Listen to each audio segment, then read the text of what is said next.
French President Francois Hollande has vowed not to back down in the dispute with trade unions over new labor laws. In an interview, he threatened tougher action against violent protests.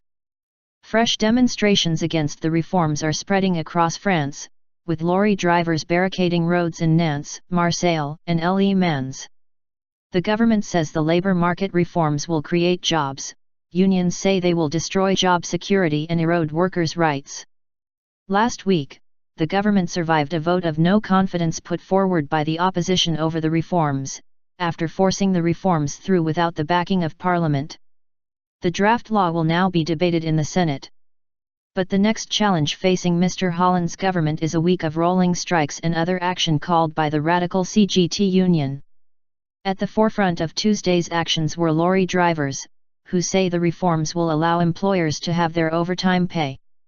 Marches are scheduled in cities around France, and rail workers are also due to begin strikes on Tuesday evening that could disrupt transport through until Friday.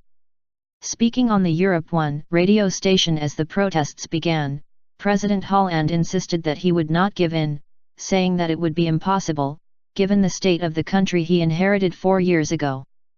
He says the reforms are needed to address chronically high levels of unemployment, which is at 10%, reaching 25% among the young, though unions and student groups dispute that.